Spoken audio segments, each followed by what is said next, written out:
Start. ಎಲ್ಲರಿಗೂ ಬೆಳಗಿನ ಶುಭೋದಯ. ಈ ದಿನದ ಸಚೇತನ ಕಾರ್ಯಕ್ರಮದ ವಿಷಯ ಜ್ಞಾನಪೀಠ ಪ್ರಶಸ್ತಿ ಪುರಸ್ಕೃತ ಕವಿಗಳ ಪುಸ್ತಕ ಪರಿಚಯ. ಜ್ಞಾನಪೀಠ ಪ್ರಶಸ್ತಿಯು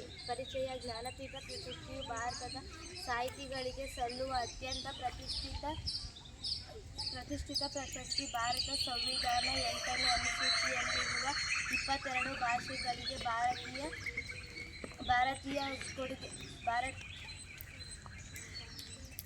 ಭಾರತೀಯ ಕೊಡುಗೆಗಳನ್ನು ಪರಿಗಣಿಸಿ ಈ ಪ್ರಶಸ್ತಿಯನ್ನು ನೀಡಲಾಗಿದೆ. ಮೊದಲನೇದಾಗಿ ಇಲ್ಲಿಯವರೆಗೂ ಕನ್ನಡಕ್ಕೆ 8 ಜ್ಞಾನಪೀಠ ಪ್ರಶಸ್ತಿಗಳು ಬಂದಿವೆ. ಕನ್ನಡದ ಪ್ರಮುಖ ಜ್ಞಾನಪೀಠ ಪ್ರಶಸ್ತಿ ಪುರಸ್ಕೃತ ಕವಿಗಳು ಕುವೆಂಪು, ದ. ರಾ ಬೇಂದ್ರೆ, ಶಿವರಾಮ್ ಕಾರಂತ್, ಮಾಸ್ತಿ ವೆಂಕಟೇಶ ಅಯ್ಯಂಗಾರ್, ವಿಕ್ರು ಗೋಕಾಕ್, ಯು. ಆರ್. ಅನಂತಮೂರ್ತಿ, ಗಿರೀಶ್ ಕಾರ್ನಾಡ್, ಚಂದ್ರಶೇಖರ್ ಕಂಬಾರ್. ಇಂತಹ ಜ್ಞಾನಪೀಠ ಪ್ರಶಸ್ತಿ ಪುರಸ್ಕೃತ ಕವಿಗಳಲ್ಲಿ ನಾನು ಕುವೆಂಪು ಅವರ ಬಗ್ಗೆ ಹೇಳುತ್ತಿದ್ದೇನೆ. ಕುವೆಂಪು ಅವರು 1904 ಡಿಸೆಂಬರ್ 29ರಂದು ಶಿವಮೊಗ್ಗ ಜಿಲ್ಲೆಯ ತೀರ್ಥನಹಳ್ಳಿಯಲ್ಲಿ ಜನಿಸಿದರು. ಕುವೆಂಪು ಅವರಿಗೆ 1967ರಲ್ಲಿ ಶ್ರೀ ರಾಮಾಯಣ ದರ್ಶನಂ ಎಂಬ ಕೃತಿಗೆ ಜ್ಞಾನಪೀಠ ಪ್ರಶಸ್ತಿಯನ್ನು ನೀಡಲಾಯಿತು. ಕುವೆಂಪು ಅವರು ಮೊಟ್ಟ ಮೊದಲ ಬಾರಿಗೆ ಜ್ಞಾನಪೀಠ ಪ್ರಶಸ್ತಿ ಪಡೆದಂಥ ಕವಿಯಾಗಿದ್ದಾರೆ. ಕುವೆಂಪು ಅವರ ಕೃತಿಗಳೆಂದರೆ ನವಿಲು ಪಕ್ಷಿ ಕಾಶಿ, ಕವನ ಸಂಕಲನ, ಜಲಗಾರ, ಯಮನ ಸೋಲು, ಕಾವ್ಯ ಕೃತಿಗಳು, ಕಾನೂರು ಹೆಗ್ಗಡತಿ ನಾಟಕಗಳಾಗಿವೆ. ಕುವೆಂಪು ಬಗ್ಗೆ ತಿಳಿಸಿಕೊಟ್ಟ ನನ್ನ ಸ್ನೇಹಿತೆ ಜ್ಯೋತಿಗೆ ಧನ್ಯವಾದಗಳು. ಇನ್ನು ಮುಂದಿನ ವಿಷಯ ನನ್ನ ಸ್ನೇಹಿತೆ ಗುತ್ತಮ್ಮ ತಿಳಿಸುತ್ತಾರೆ. ನನಗೆ ಬಂದಿರುವ ಜ್ಞಾನಪೀಠ ಪ್ರಶಸ್ತಿ ಪುರಸ್ಕೃತರು ಕವಿಗಳು ದ. ರಾ ಬೇಂದ್ರೆ. ಇವರ ಪೂರ್ಣ ಹೆಸರು ದತ್ತಾತ್ರೇಯ ರಾಮಚಂದ್ರ ಬೇಂದ್ರೆ. ದ. ರಾ ಬೇಂದ್ರೆಯವರು 1896 ಜನವರಿ 31ನೇ ತಾರೀಕು ಧಾರವಾಡದಲ್ಲಿ ಜನಿಸಿದವರು. ದ. ರಾ ಬೇಂದ್ರೆಯವರು 1973 ನಾಲ್ಕು ತಂತಿ ಎಂಬ ಕೃತಿಗೆ ಜ್ಞಾನಪೀಠ ಪ್ರಶಸ್ತಿ ದೊರಕಿತು. ಇವರ ಕೃತಿಗಳು ನಮನ, ಮರಳು ಮಣ್ಣಿಗೆ ಮತ್ತು ಗಂಗಾತಾವರಣ, ಸೂರ್ಯತಾಪ, ಯಕ್ಷಿ ಮುಂತಾದವು. ದ. ರಾ ಬೇಂದ್ರೆಯವರ ಬಗ್ಗೆ ತಿಳಿಸಿಕೊಟ್ಟ ನನ್ನ ಸ್ನೇಹಿತರಿಗೆ ಧನ್ಯವಾದಗಳು. ಇನ್ನು ಮುಂದಿನ ವಿಷಯ ನನ್ನ ಸ್ನೇಹಿತ ಕಾರ್ತಿಕ ತಿಳಿಸುತ್ತಾನೆ.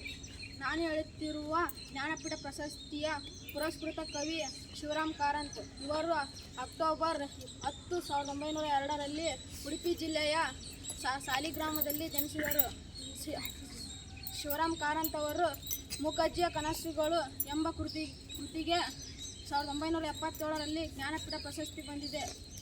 ಇವರ ಪ್ರಮುಖ ಕೃತಿಗಳು ಅಳಿದ ಮೇಲೆ, ಮರಳಿ ಮಣ್ಣಿಗೆ, ಸರಸಮ್ಮನ ಸಮಾಧಿ, ಚೋಮನ ದುಡಿ ಮುಂತಾದವುಗಳು. ಶಿವರಾಮ್ ಕಾರಂತ್ ಅವರ ಬಗ್ಗೆ ತಿಳಿಸಿಕೊಟ್ಟ ನನ್ನ ಸ್ನೇಹಿತನಿಗೆ ಧನ್ಯವಾದಗಳು. ಇನ್ನು ಮುಂದಿನ ವಿಷಯ ನನ್ನ ಸ್ನೇಹಿತ ಕವಿ ತಿಳಿಸುತ್ತಾನೆ. ನಾನು ಹೇಳುತ್ತಿರುವ ಜ್ಞಾನಪೀಠ ಪ್ರಶಸ್ತಿ ಪುರಸ್ಕೃತ ಕವಿ ಮಾಸ್ತಿ ವೆಂಕಟೇಶ ಅಯ್ಯಂಗಾರ್. ಇವರು 1891 ಜೂನ್ 6ರಂದು ಕೋಲಾರ ಜಿಲ್ಲೆಯ ಮಾಲೂರು ತಾಲೂಕು ಪುಂಗೇನಹಳ್ಳಿಯಲ್ಲಿ ಜನಿಸಿದರು. ಇವರಿಗೆ 1983ರಲ್ಲಿ ಚಿಕ್ಕವೀರ ರಾಜೇಂದ್ರ ಕೃತಿಗೆ ಜ್ಞಾನಪೀಠ ಪ್ರಶಸ್ತಿ ನೀಡಲಾಯಿತು. ಇವರನ್ನು ಸಣ್ಣ ಕಥೆಗಳ ಜನಕ ಎನ್ನುವರು. ಇವರ ಪ್ರಮುಖ ಕೃತಿಗಳು ಕಾಕನಕೋಟೆ, ಸುಬ್ಬಣ್ಣ, ಯಶೋಧರೆ, ಶೇಷಮ್ಮ ಇತ್ಯಾದಿ. ಮಾಸ್ತಿ ವೆಂಕಟೇಶ ಅಯ್ಯಂಗಾರ್. ಇವರ ಬಗ್ಗೆ ತಿಳಿಸಿಕೊಟ್ಟ ನನ್ನ ಸ್ನೇಹಿತನಿಗೆ ಧನ್ಯವಾದಗಳು. ಇನ್ನು ಮುಂದಿನ ವಿಷಯ ನನ್ನ ಸ್ನೇಹಿತ ಬಿಂದು ತಿಳಿಸುತ್ತಾರೆ. ನಾನು ಹೇಳುತ್ತಿರುವ ಕವಿಗಳು ವಿಕ್ರು ಗೋಕಾಕ್. ಇವರ ಪೂರ್ಣ ಹೆಸರು ವಿನಾಯಕ ಕೃಷ್ಣ ಗೋಕಾಕ್. ಇವರು 1909 ಆಗಸ್ಟ್ 9ರಂದು ಹಾವೇರಿ ಜಿಲ್ಲೆಯ ಸವಣೂರು ಎಂಬಲ್ಲಿ ಜನಿಸಿದರು. ಇವರಿಗೆ 1990ರಲ್ಲಿ ಸಮಗ್ರ ಸಾಹಿತ್ಯಕ್ಕಾಗಿ ಜ್ಞಾನಪೀಠ ಪ್ರಶಸ್ತಿ ನೀಡಲಾಗಿದೆ.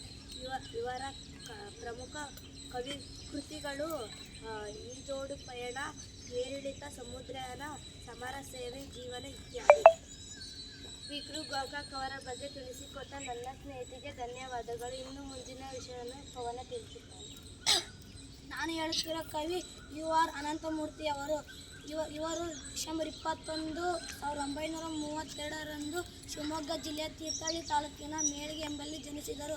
ಇವರು 1994ರಲ್ಲಿ ಸಮಗ್ರ ಸಾಹಿತ್ಯಕ್ಕಾಗಿ ಜ್ಞಾನಪೀಠ ಪ್ರಶಸ್ತಿ ನೀಡಲಾಗಿದೆ. ಯು ಆರ್ ಅನಂತಮೂರ್ತಿಯವರು ಪ್ರಮುಖ ಕೃತಿಗಳು ಸಂಸ್ಕಾರ, ಭಾರತೀಪುರ ಮುಂತಾದವು. ಸುರಗಿ ಇವರ ಆತ್ಮಕಥೆಯ ಕೃತಿಯಾಗಿದೆ. ಯು ಆರ್ ಅನಂತಮೂರ್ತಿಯವರ ಬಗ್ಗೆ ತಿಳಿಸಿಕೊಟ್ಟ ನನ್ನ ಸ್ನೇಹಿತನಿಗೆ ಧನ್ಯವಾದಗಳು. ಇನ್ನು ಮುಂದಿನ ವಿಷಯವನ್ನು ನನ್ನ ಸ್ನೇಹಿತ ಚೇತನ ತಿಳಿಸುತ್ತಾನೆ. ನಾನು ಹೇಳುತ್ತಿರುವ ಕವಿಗಳು ಗಿರೀಶ್ ಕಾರ್ನಾಡ್. ಇವರು ಪ್ರಮುಖ ಕೃತಿಗಳನ್ನು ಯಯಾತಿ, ಅಯಾವಾದನ, ತಲೆದಂಡ, ಅಂಜು ಮಲ್ಲಿಗೆ ಮುಂತಾದವು. ಗಿರೀಶ್ ಕಾರ್ನಾಡ್ ಅವರ ಬಗ್ಗೆ ತಿಳಿಸಿಕೊಟ್ಟ ನನ್ನ ಸ್ನೇಹಿತನಿಗೆ ಧನ್ಯವಾದಗಳು. ಇನ್ನು ಮುಂದಿನ ವಿಷಯವನ್ನು ನನ್ನ ಸ್ನೇಹಿತ ರಂಜಿತ ತಿಳಿಸುತ್ತಾನೆ. ನಾನು ಹೇಳುತ್ತಿರುವ ಜ್ಞಾನಪೀಠ ಪ್ರಶಸ್ತಿಯ ಪುರಸ್ಕೃತ ಕವಿ ಚಂದ್ರಶೇಖರ್ ಕಂಬಾರ್ ಇವರು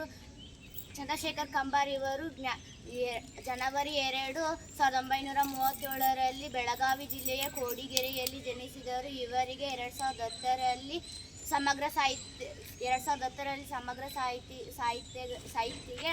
ಇವರಿಗೆ ಜ್ಞಾನಪೀಠ ಪ್ರಶಸ್ತಿ ನೀಡಲಾಗಿದೆ. ಇವರ ಪ್ರಮುಖ ಕೃತಿಗಳು ಜೋಕುಮಾರಸ್ವಾಮಿ, ಕಾಡು ಕುದುರೆ, ಮಹಾಮಾಯಿ, ಸಿರಿಸಂಪಿಗೆ, ಕರಿಮಾಯಿ, ನೆಲಸಂಪಿಗೆ ಇತ್ಯಾದಿ. ಧನ್ಯವಾದ. ಜ್ಞಾನಪೀಠ ಪ್ರಶಸ್ತಿಗಳ ಬಗ್ಗೆ ತಿಳಿಸಿಕೊಟ್ಟ ನನ್ನ ಎಲ್ಲ ಸ್ನೇಹಿತರಿಗೂ ಧನ್ಯವಾದಗಳು.